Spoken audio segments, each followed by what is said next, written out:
reality is not what you have dreamed for your world. Our very nature is bound by sin, and we cannot free ourselves. The trinkets of the world rust in our hands. All that we have hoped in is decaying and dying. The things that we have trusted are broken and shattered. Forgive us.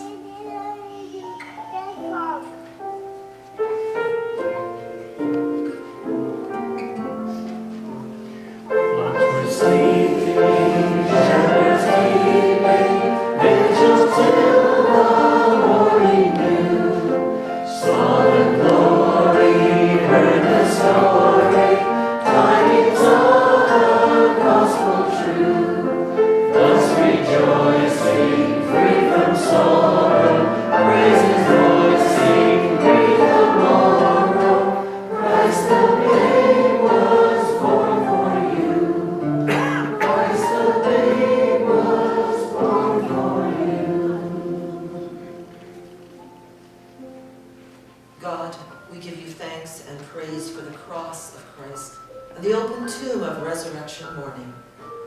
Jesus Christ is the one who is able to bring new eyesight, hearing, strength, and healing.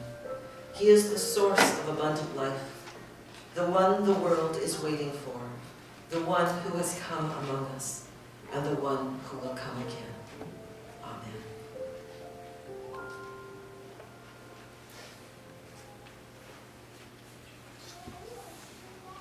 God, your abundant life has already begun. You are creating a highway straight through the wilderness of our lives. On this road, we cannot get lost, and we are always safe. In our realm, what seems impossible is met by your new resurrection reality. What seems dead is now teeming with life. Come to us and be the great giver of a new kind of prosperity. In Jesus' name we pray. Amen. I'll invite Doris to come forward for the reading of the scripture.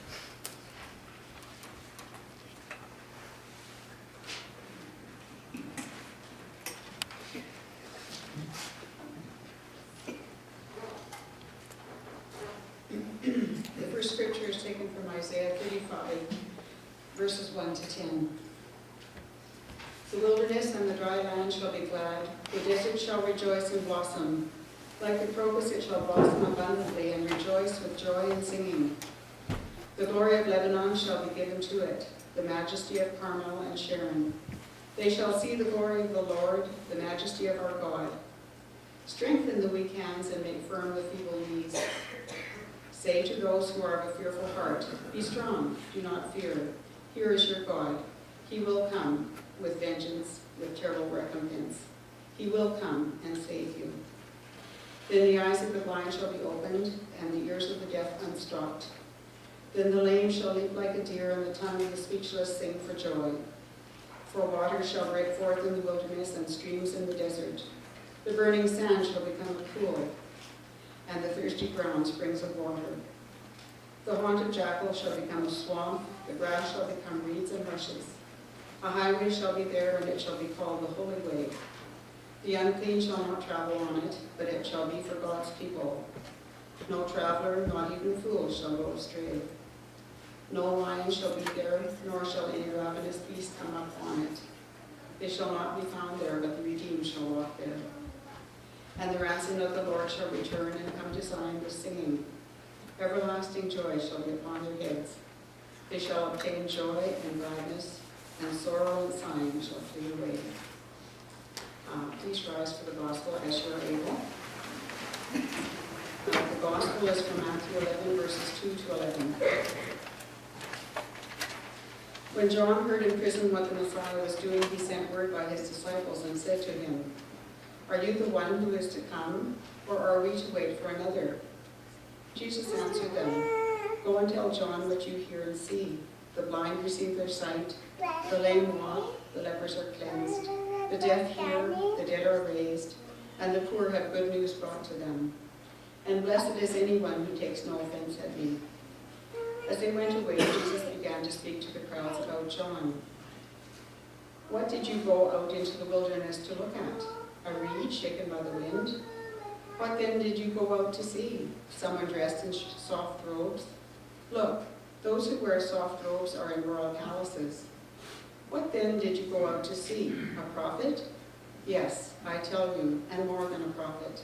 This is the one about whom it is written, see, I am sending my messenger ahead of you, who will prepare your way before you.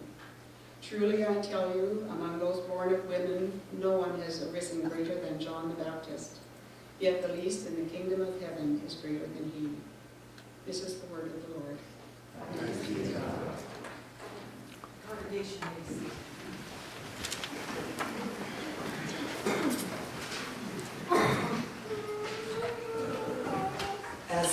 As you can see, our altar area is set for the Sunday school program that will be taking place this morning at 11:30, and I certainly hope that you're all able to stay for it. And part of it is that we know that we cannot hear the stories of the Bible enough times. And we find different ways in different seasons of the church year to tell the story of how Jesus transforms the world, how God has been acting to save God's very own creation since the fall. And so my husband Doug and I are going to join together in doing a dramatic reading that's called The Incarnation. God looked around and saw the world which God had made a long time ago. And what God saw was upsetting. In one place, people were talking about peace. Preachers were talking about peace. Prophets were talking about peace. So much talking, but there was no peace. There was only talking to hide the noises of war. God sighed a heavy sigh.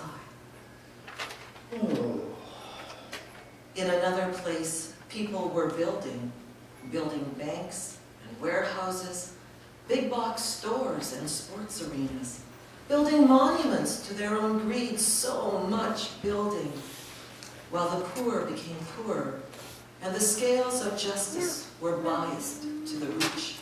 God sighed a heavy sigh. In another place, people were doing their own thing about loving, their own thing about trusting, their own thing about healing, so much of their own thing. But the truth was that nothing was being done. For all were divided, suspicious, and lonely. God sighed a heavy sigh. In another place, people were worshiping what their hands had made, worshiping what their money had bought, worshiping what their fantasies had imagined. So much worshiping, but no faith, and no hope, and no God. God sighed a heavy sigh.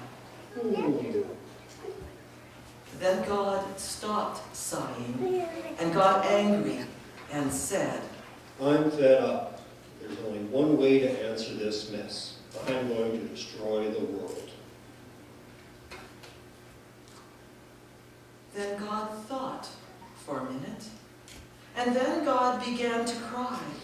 And through the tears, God said, How can I kill those who were born out of my love? I am God, not human. I'm not like them. I will not destroy. I will save the world. I will let the world know that I love it. So God got to thinking. How can I tell my people that I love them? God's first thought was telepathy. I'll just think about it. I'll sit down and think about it. And if they read my thoughts, they will know how I feel. So God sat down and thought, but people had other things on their mind. So much for telepathy. God's second thought was sign language. I'll make signs to show them that I love them. Then they'll understand and the things will turn for the better. So God made some signs, like a rainbow. Somewhere